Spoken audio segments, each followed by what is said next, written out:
At some point tonight, without any decision on your part, your brain will begin shutting itself down. Not all at once, stage by stage, system by system, in a sequence so precise it has been running every single night of your life. And until now, you have never seen what it actually looks like. Welcome to Deep Sleep Science. Subscribe before we go further, because what you are about to learn happens inside your own brain tonight, and it will permanently change the way you think about sleep. Stay until Section 5. What your brain does in the final minutes before you wake up is something most people never discover. And once you know it, you cannot unknow it. Number 1. The shutdown, how your brain switches off consciousness. Most people think falling asleep is simple. You close your eyes, you drift off, and that is the end of it. But what actually happens in the first 20 minutes of sleep is one of the most carefully engineered processes in human biology. It begins before you even feel tired.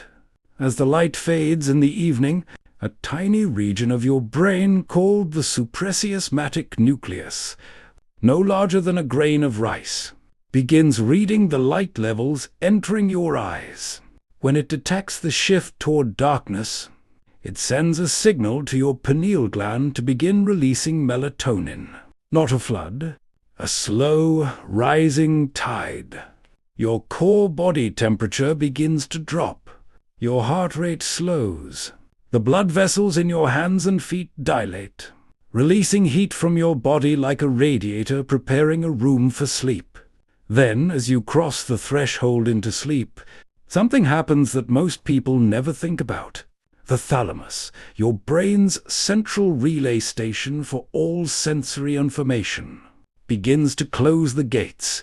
Sound is still reaching your ears. Touch is still registering on your skin. But the thalamus stops forwarding those signals to your conscious brain. The world does not go quiet. Your brain stops listening. That is the moment you fall asleep.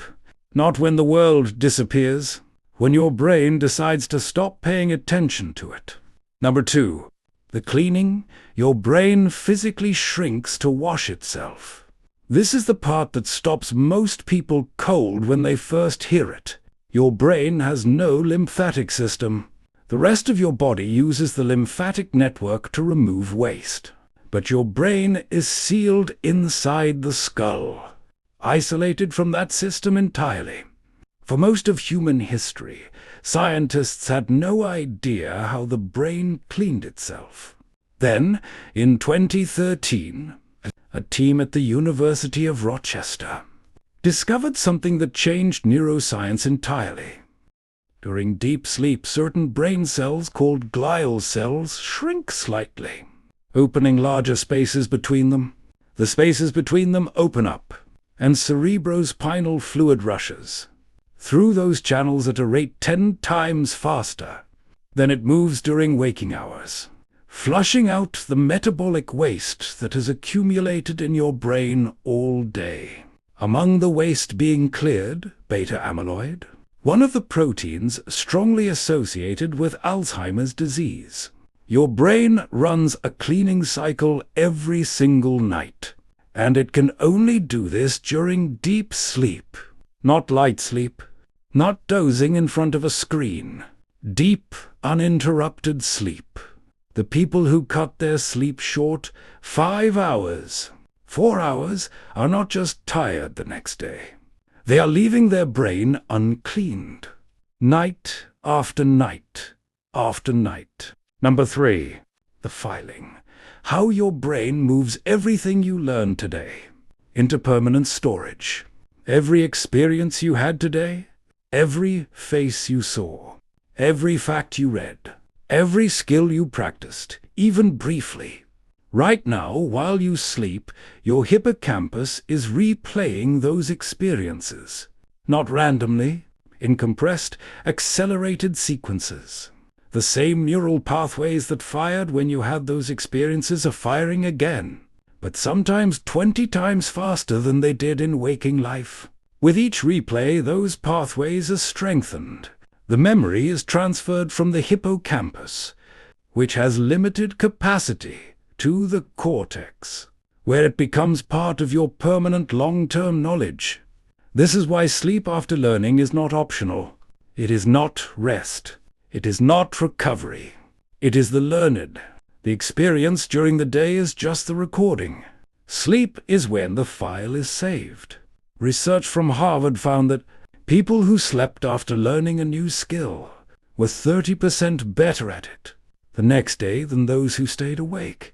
The sleep did not just preserve the memory, it improved it.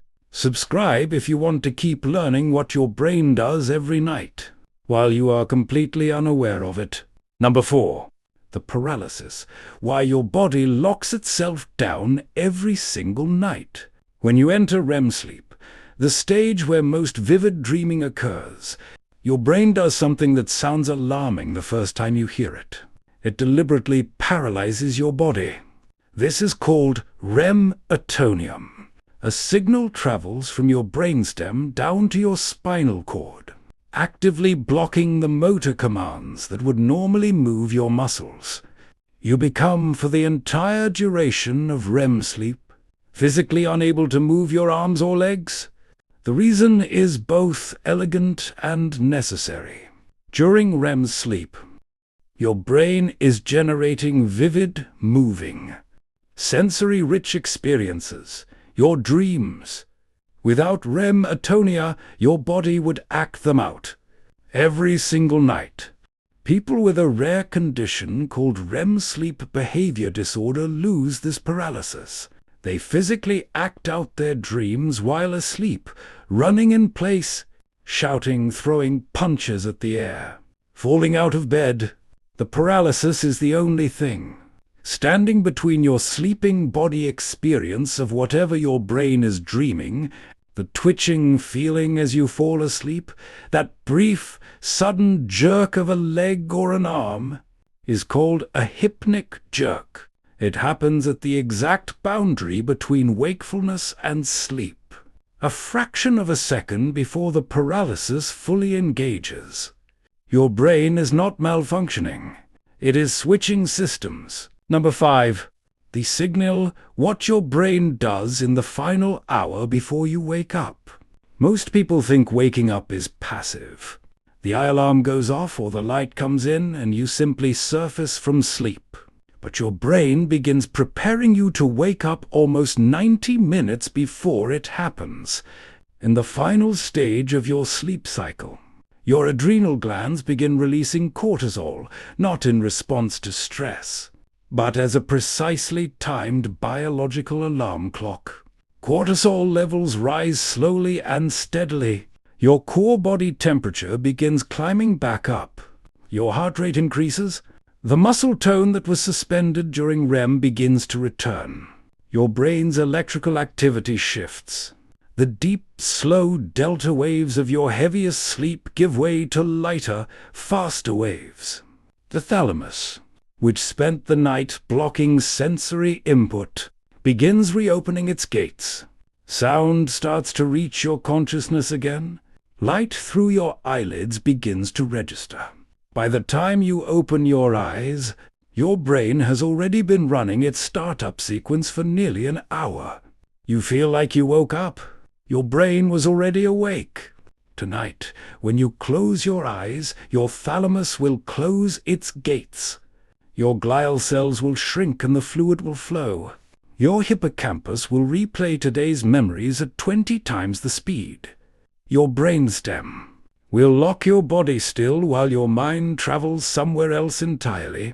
And in the hour before dawn, your cortisol will begin to rise quietly. Precisely, rebuilding you for tomorrow. You have done this every single night of your life. You have never once seen it? Now you know. Tell me in the comments, have you ever had a hypnic jerk so strong it woke you up completely? Or experienced sleep paralysis and not known what it was? I will see you in the next one.